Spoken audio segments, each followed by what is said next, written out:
ശിവൻകുട്ടിയെ, ഇന്ന് ഏത് നറുക്കെടുപ്പിന്റെ ഫലാ വന്നിരിക്കണേ? ജയ് മാതൃഭൂമി ഗോവ. വെളിച്ചാവണേന് മുമ്പ് പത്രം നോക്കിയിരിക്കുന്ന കണ്ടപ്പോഴേ തോന്നി കിട്ടുന്ന കാശ് വെറുതെ കൊണ്ടുവന്ന് കളയാന്നല്ലാതെ. തല 4 രൂപയുടെ വ്യത്യാസത്തിലാണ് നഷ്ടപ്പെട്ടത്. ഒന്നാം സമ്മാനം 5 ലക്ഷം. 2 നമ്പർ. അമ്മേ, ഇത് കണ്ടോ? JB 25 91 66. ഇത് കണ്ടോ? ഒന്നാം സമ്മാനം JB 25 37 66. 2 നമ്പർ. സാരമില്ല, അടുത്ത ആഴ്ച കേരള 10 ലക്ഷം ഒരു കാറും. ഞാൻ എല്ലാ സീരിയലിലും ഓരോ ടിക്കറ്റ് എടുത്തിട്ടുണ്ട്. നിനക്ക് വേറെ ജോലിയൊന്നുമില്ലേ? നമുക്കതിനുള്ള ഭാഗ്യമൊന്നുമില്ല. അമ്മേ, ഈ ഭാഗ്യം എപ്പോഴാണ്, എവിടെ കൂടാണ്, എങ്ങനെയാണ് നമ്മളെ കടാക്ഷിക്കുന്നതെന്ന് പറയാൻ പറ്റില്ല. ആ കണ്ട താറാവുകാരനും ചായക്കടക്കാരനും വീടി എറുപ്പുകാരനും ഒക്കെ ഒന്നാം സമ്മാനം കിട്ടാമെങ്കിൽ നമുക്ക് കിട്ടിക്കൂടെ? പിന്നെ അമ്മയ്ക്ക് പശുവിന്റെ മൂത്രവും ചാണകവും ഒക്കെ വരണോ?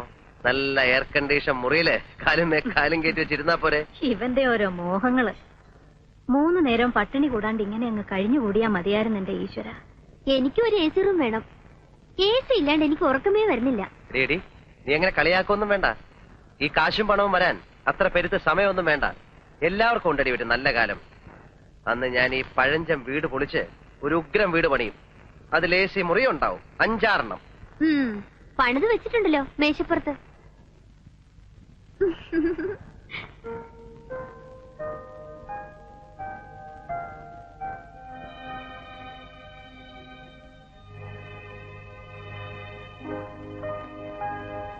പോളിടെക്നിക്ക് പഠിച്ചോണ്ട് ഇതൊരു ഉപകാരമായി.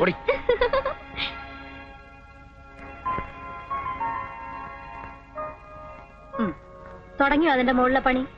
എന്റെ ശിവ, നീ അതെടുത്താ പിന്നാമ്പറത്തങ്ങാനും കൊണ്ടുവയ്ക്കേ. കാണുന്നവരൊക്കെ എന്നോടാ ചോദിക്കണത് എന്നാ പണി തുടങ്ങണേന്ന്. പരിഹസിക്കുന്നതാ. നമുക്ക് ഇഷ്ടമുള്ളപ്പോ തുടങ്ങും. നാട്ടുകാരോട് പറയണോ? ചേട്ടാ, ഈ ലോകത്ത് വേറെ എന്തൊക്കെ കാര്യമുണ്ട് അന്വേഷിക്കാൻ? ശിവശങ്കരൻ വീട് വെക്കോ? എന്ന് പണി തുടങ്ങും? എങ്ങനെ പണി തുടങ്ങും? വേറെന്തൊക്കെ അറിയണ്ടത്? കണ്ണുകടി എന്ന് വെച്ചാൽ ഇങ്ങനെ ഉണ്ടോ കണ്ണുകടി? പിന്നെ നിറയെ പൊന്നും പണം വെച്ചിരിക്കല്ലേ അറിയല്ലേ കണ്ണു കടിക്കാൻ. എന്റെ ശിവ, അല്പത്തരം പറയാതെ നീ ഈ പാലുള്ളത് അയാൾക്ക് കൊണ്ട് കൊടുക്ക. വെറുതെ മനക്കോട്ടകൾ കെട്ടുക എന്നല്ലാണ്ട്. ഇതാ പാല് കുറവാ, 3 കുപ്പി തികയില്ലാന്ന് പ്രഭാരനായരോട് പറ. കറന്നെടുത്താ മാത്രം പോരാ, അതനുസരിച്ച് പാലുണ്ടാകാൻ പയ്യന്റെ ഉള്ളിലേക്കും വല്ലതും കൊടുക്കണം. വെള്ളം ചേർത്താലോ? എന്നിട്ട് വേണം ആ 1000 കുപ്പിയോടെ മുഖത്തറിയാൻ. വിഷമൊന്നും അല്ലല്ലോ, പാലിൽ ഇത്തിരി വെള്ളം ചേർക്കുന്നത് നല്ലതാ. വേണമെങ്കിൽ മതി.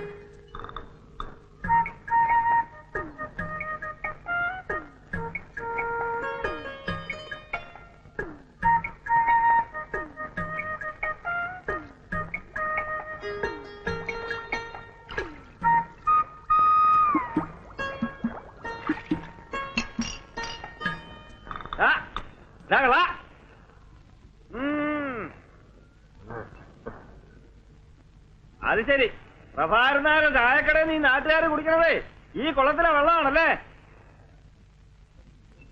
നോക്കിക്കൊണ്ട് പോടാ, ചിലപ്പോ വല്ല മീനും കാണുമോ? നീ മീനൊന്നും കേറിയിട്ടില്ല. അല്ലെങ്കിൽ പിന്നെ 2 മീൻ ഇപ്പൊ കയറിയാലെന്താ? ഉച്ചയ്ക്ക് വറുത്ത ചോറിന്റെ കൂടെ കൊടുക്കാം.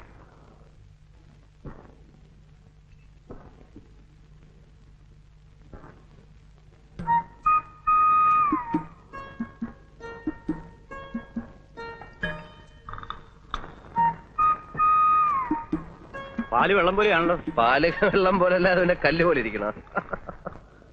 അത് വേണ്ട, പക്ഷെ പാല് പാലായിരിക്കണം. ഇത് മുഴുവൻ വെള്ള കണ്ട.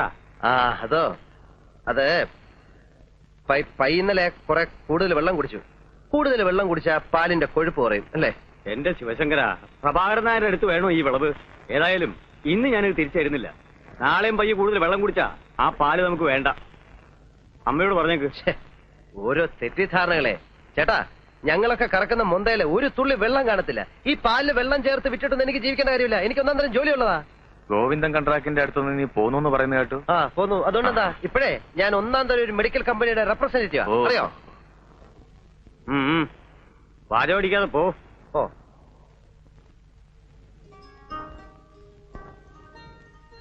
റംലു, എന്താക്കാ വണ്ടിയിലൊഴിക്കാൻ കുറെ വെള്ളം എടുത്തടി. ഇക്കാക്കടെ ലൊടാക്ക് വെള്ളം മണി കുടിച്ച് കൂട്ടുണ്ട്. അതിനുള്ള ഓട്ടാണെങ്കിൽ ഓടുന്നുണ്ട്. ഈ ലൊടാക്കുള്ളതുകൊണ്ടാ നീ ആ കഞ്ഞിയുടെ വെള്ളം കുടിച്ച് കിടക്കുന്നത്. മോനെ ഇജ്ജ് വരുമ്പോ ശിവൻകുട്ടിയോട് ഒരു 5-6 കുളിയും കൂടി വാങ്ങിക്കൊണ്ടായിരുന്നു. ഓൻ തന്ന കുളിക്കാൻ മുണിങ്ങാൻ രസമാണ്. കാലിന്റെ തരിപ്പിന് നല്ല അക്കണ്ട്. അയ്യോ എന്റെ ഉമ്മ, ഓൻ തരുന്ന മരുന്നൊന്നും വിജയിച്ച് കഴിക്കല്ലേ. അതേതോ തല്ലിപ്പൊളി കമ്പനിയുടെ മരുന്നാ. അത് മാത്രമല്ല, ഓൻ ഈ മരുന്നിനെ കുറിച്ച് ഒരു ചുക്കും ചുണ്ണാൻ പോട്ട് അറിയേയില്ല. പിന്നെ പെട്ടിയും തൂക്കി മരുന്ന് വിൽക്കാനാന്ന് പറഞ്ഞു ഓൻ നടക്കണ എന്തിനാ? ഈ മരുന്ന് വിൽക്കുന്നവരാണോ ചികിത്സ? അത് ഡോക്ടർമാർക്കേ അറിയൂ. എന്നാലും അത് മുണിങ്ങാൻ രസം നല്ല അക്കണ്ട്. മോന്റെ കാര്യം പറഞ്ഞ് നാക്കെടുത്തില്ല. നീ എന്താ ഇതുവഴി? ഒന്നും പറയണ്ട, ഞാൻ ആ ഇടവഴി ചാടിക്കടന്ന് ചുറ്റിക്കറങ്ങി ഓടി വരിക. കാലത്തെ ആ വെറിയമ്മേനോ കേറി വന്നു. ഞാൻ അയാൾ കാണാതെ അടുക്കള ഒഴുങ്ങി പോന്നു. അത് ശരി, ഇങ്ങനെ ഒളിച്ചു കളിച്ചിട്ട് എന്താ കാര്യം? പിന്നല്ലാതെ എത്ര അവധിയെന്ന് വെച്ചാ പറയാ. സാധാരണ അച്ഛന്മാര് മക്കൾക്ക് സമ്പാദിച്ചു കൊടുത്തിട്ടാ മരിക്കുക. പൂക്കാട്ടുശ്ശേരി പരമേശ്വരൻ നായര് 3 മക്കൾ കൂടെ സമ്പാദിച്ചു കൊടുത്തിരിക്കുന്ന നാട് മുഴുവൻ കടവാ. ഒക്കെ ശരിയാവും എന്റെ ശിവൻകുട്ടിയെ, ഈ സമാധാനിക്ക്. ഒക്കെ ശരിയാവും. ഞാനൊരു കത്തിയും കഠാരിയായിട്ട് ഇറങ്ങണം, കക്കാനും പിടിച്ചു പറിക്കാനും ഒക്കെ. നീ ഇത്ര ബേജാറാവണം എന്തിനാ? ഇതൊക്കെ തന്നെയാ ജീവിതം എന്ന് പറയുന്നത്. ഓരോരുത്തർക്കും അവരവരുടെ പ്രശ്നങ്ങൾ. ഇതിലിത്ര വിഷമിക്കാൻ എന്തോ കാര്യം? ബാലേട്ടനെ മിടുക്കൻ. ജോലിയും കുടുംബവും ഒക്കെ ആയപ്പോ മൂപ്പര് സൂത്രത്തിൽ അങ്ങ് മാറി. കുടുംബം നോക്കാനും കടക്കാരോട് സമാധാനം പറയാനും ഞാനുണ്ടല്ലോ. കഞ്ഞി വിളമ്പിക്കണോ? നീ വല്ലതും കഴിച്ചിട്ടാണോ ഇറങ്ങിയത്? എനിക്ക് വേണ്ട. ദിനു, എന്നോട് ഉളഞ്ഞത് ഇവൻ വീട്ടിന്റെ പിന്നാമ്പുറത്തോടെ മുങ്ങിയതാ. ഇയാള് വേഗം കഴിച്ചിട്ട് വാ, വണ്ടി പോവാം. അപ്പൊ അയാളുടെ കണ്ണിപ്പെടാണ്ട് പോവാലോ. അതെന്താ, ഞങ്ങളുടെ കഞ്ഞി കഴിക്കൂലേ? ഇതൊക്കെ ഇവന്റെ ഒരു നമ്പറല്ലേടി. പണ്ട് വാപ്പ ഉണ്ണാൻ വരുമ്പോ ഉമ്മയ്ക്ക് ഓർമ്മയുണ്ടോ? എവിടെയാണേലും അവൻ പറന്നെത്തും, വിളിച്ചാ വരത്തില്ല. എന്നാ അവിടെ ഇവിടെയൊക്കെ പതുങ്ങി ഇന്നലെ ശബ്ദം ഉണ്ടാക്കി. താറാമുട്ട പൊരിച്ചു കിട്ടാനുള്ള കൊതിയാ വാപ്പയ്ക്കതറിയാം. മൂപ്പർ ഒരു കഷ്ടം അങ്ങോട്ട് കൊടുക്കും, കിട്ടിയാ പിന്നെ ഒരു നിമിഷം നിക്കത്തില്ല, പറക്കുന്ന കാണാം. പള്ള കായാണ്ട് വല്ല കഴിച്ചിട്ട് കഞ്ഞിക്ക് എന്താ കൂട്ടാൻ? കഞ്ഞിക്ക് എന്താ കൂട്ടാൻ? കഞ്ഞിക്ക് കൂട്ടാൻ കച്ചിൽ. നെറുകേട് കാണിക്കുന്നതിനെ ഒരു അതിരുണ്ട്. ഞാനെന്താ നിങ്ങളുടെ കളിക്കുട്ടിയാ? പൂച്ചവാക്കിൽ വാ പട്ടുവാക്കിൽ വാന്ന് പറഞ്ഞ് എന്നെ കുരങ്ങ് എളുപ്പിക്കാൻ തുടങ്ങിയിട്ട് കൊല്ലം 5-6 ആ ബാലകൃഷ്ണ അടുത്ത് ചെന്നപ്പോ അവനില്ലാത്ത പ്രാരാബ്ധമില്ല. ശിവൻകുട്ടി തരുമെന്ന് പറയും. ശിവൻകുട്ടിയുടെ അടുത്ത് വരുമ്പോ പാടത്തെ തവള കരയണമാതിരി തറാന്ന് പറയും. ഇപ്പൊ എന്റെ നേളിൽ കണ്ടാവും മുങ്ങി നടക്കുക. എന്റെ പെട്ടിരിക്കണ പണം 25,000 രൂപ എണ്ണി തന്നിട്ടാ ഞാൻ ഈ അച്ചാലും പിച്ചാൻ നടക്കേണ്ടി വന്നത്. അവരാരും വാങ്ങിച്ച പണമല്ലല്ലോ. വാങ്ങിച്ച ആള് മരിച്ചും പോയി. എന്നാലും തരില്ലാന്നൊന്നും ഞങ്ങൾ പറഞ്ഞിട്ടില്ലല്ലോ. പ്രോനോട്ട് എഴുതി തരികയും ചെയ്തിട്ടുണ്ട്. പണം ഞങ്ങൾ തരും എന്ന്. അതിന് ഞാൻ ചത്തിട്ട് ഇനിയൊരു ജന്മം കൂടി ജനിക്കണോ? ശിവൻകുട്ടി ഒരു നിലയിലെത്തിയ ഇവനൊക്കെ ഗതി പിടിക്കുന്ന ആർക്കറിയാം? ഒരു കാര്യം ഞാൻ പറഞ്ഞേക്കാം, ഇനി എനിക്ക് ശ്രമിക്കാൻ വയ്യ. സിവിൽ കേസ് കൊടുക്കാൻ പോവാ. നീ അവസാനം അറിഞ്ഞില്ല കേട്ടില്ല എന്ന് പറയണ്ട. മേന്നെ, കുറച്ച് സമയം കൂടി ഞങ്ങൾക്ക് തരണം. എന്റെ കുഞ്ഞുങ്ങളെ കോടതി കയറ്റരുത്. കോടതി കയറ്റുന്നു മാത്രമല്ല, ഈ വീഡിയോ ഞാൻ ജപ്തി ചെയ്യിക്കുന്നു. നോക്കൂ.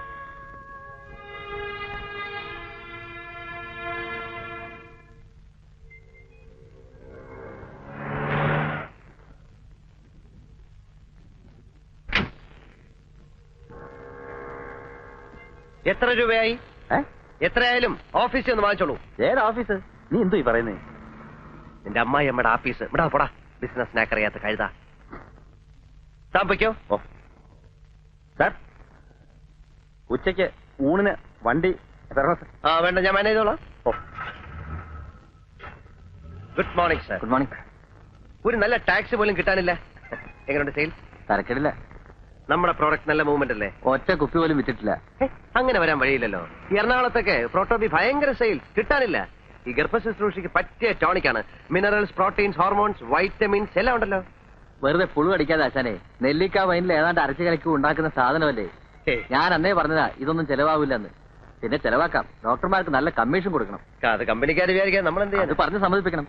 പ്രോവി തേക്കാരെ 500 ബോട്ടിലിന് വീതം കമ്മീഷനായിട്ട് ഓരോ വാഷിംഗ് മെഷീനാണ് കൊടുക്കുന്നത്. തന്നെ? അല്ലാതെ ഇത്രയും ചെറിയ കമ്പനികൾക്കൊന്നും നിലനിൽപ്പില്ല.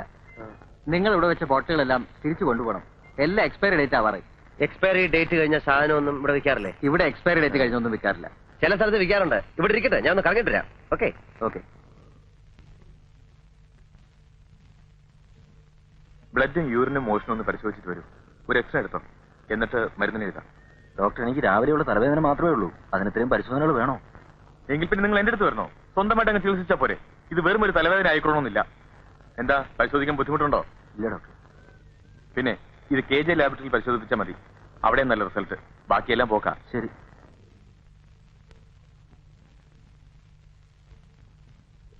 Good afternoon doctor. ആ. I am Shivashankar from proto pharmaceuticals.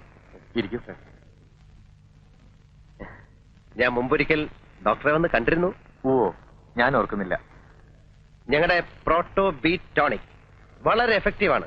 പക്ഷേ ഡോക്ടർ ഒന്നുപോലെ ഇതുവരെ എഴുതിയില്ല. ഇത്തരം ചെറിയ കമ്പനികൾ ഞാൻ എഴുതാറില്ല. ഞങ്ങളുടെ കണ്ടന്റ് എന്താണെന്ന് നോക്കണം ഡോക്ടർ. അതിന്റെ ആവശ്യമില്ല. ടോണിക്കുകളുടെ ബഹളമാണ് ഇവിടെ. പിന്നെ ഈ ടേബിൾ ഫാൻ കണ്ടോ? കണ്ടു. അത് പ്രോവിറ്റേക്കാരുടെ കോംപ്ലിമെന്റ്സ് ആണ്. പിന്നെ ഈ ടേബിൾ കണ്ടോ? കണ്ടു. ബിറ്റ ബീറ്റോളുകാരുടെയാണ്. ദാ ബ്യൂറോ. മനസ്സിലായി, എനിക്ക് മനസ്സിലായി. ഞങ്ങളുടെ കമ്പനിയും കോംപ്ലിമെന്റ്സ് കൊടുക്കുന്നുണ്ട്. പക്ഷെ എല്ലാവർക്കും ഇല്ല. ഡോക്ടറെ പോലെ നിറയെ പ്രാക്ടീസ് ഉള്ള ആൾക്കാർക്ക് മാത്രം. എന്തൊക്കെയാണ് നിങ്ങളുടെ compliments? 1000 bottle Proto B prescribe ചെയ്താൽ ഒരു ഫ്രിഡ്ജ്, 5000 ഒരു കളർ ടിവിയും ഒരു VCRും, 10,000 ഒരു ചെറിയ Maruti car. Oh really, that's interesting. എന്താ നിങ്ങളുടെ ടോണിക്കിന്റെ പേര്? Proto B heltonic haemoglobin syrup with vitamin B12 and sorbitol. ഗർഭ ശുശ്രൂഷയ്ക്ക് പ്രോട്ടോ ബി.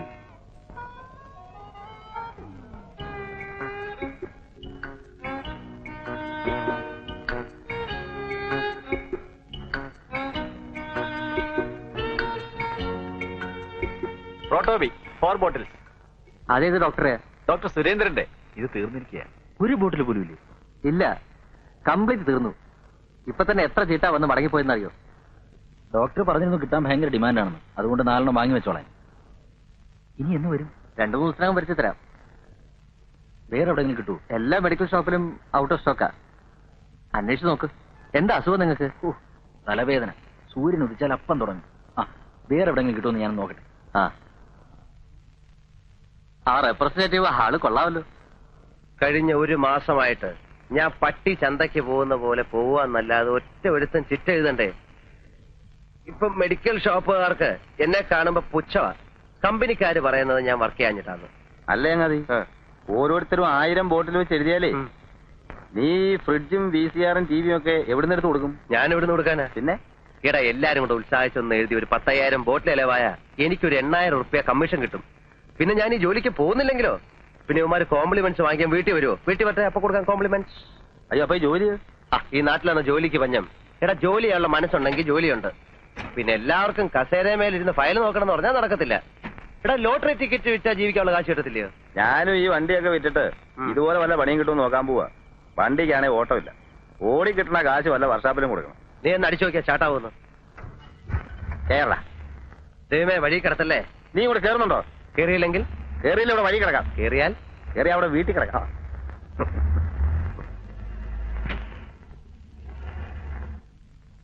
എന്റെ ഏട്ടാ, ഞാൻ പറഞ്ഞ കേക്കണ്ടേ? ഉച്ചയ്ക്കാണെങ്കിൽ കഴിച്ചു എന്ന് വരുത്തി. അയാൾ വന്ന് വഴക്കുണ്ടാക്കണ ഇത് ആദ്യമൊന്നല്ലല്ലോ. എന്റെ കുട്ടി, ഇനി കോടതി കൂടെ കയറാനേ ബാക്കിയുള്ളൂ. അതും അയാൾ കേട്ടു. എന്റെ അമ്മയെ കോടതി എന്ന് പറയുന്ന തല വീഴുന്ന സ്ഥലമൊന്നുമല്ല. അയാളോട് കേസ് കൊടുക്കട്ടെ. പിന്നെ അയാളോട് സമാധാനം പറയണ്ടല്ലോ. അമ്മ ആഹാരം കഴിക്കേ. എനിക്ക് വിശപ്പില്ല. ആദ്യം കേറിട്ടാ. പിന്നെ മണ്ണാൻ കേട്ടാ. ഇനി അമ്മ കഴിച്ചിട്ടാ ഞാൻ കഴിക്കുന്നുള്ളൂ. എന്റെ അമ്മ അയാൾ കേസ് കൊടുക്കത്തില്ല. ഞാൻ അയാളെ ചെന്ന് കണ്ട് സമാധാനമായിട്ട് സംസാരിച്ച് തീർത്തോളാം. വഴക്കൊന്നും ഉണ്ടാക്കരുത്. ഇല്ല, നയത്തില് അയാളെ പറഞ്ഞ് മനസ്സിലാക്കി സോപ്പിട്ടങ്ങ് കുളിപ്പിച്ച് കിടത്താം. പോരെ? അമ്മ കഴിക്കേ. ചില സമയത്ത് അമ്മയുടെ സ്വഭാവം കൊച്ചു പിള്ളേരെക്കാട്ടിലും കഷ്ടമാണ്.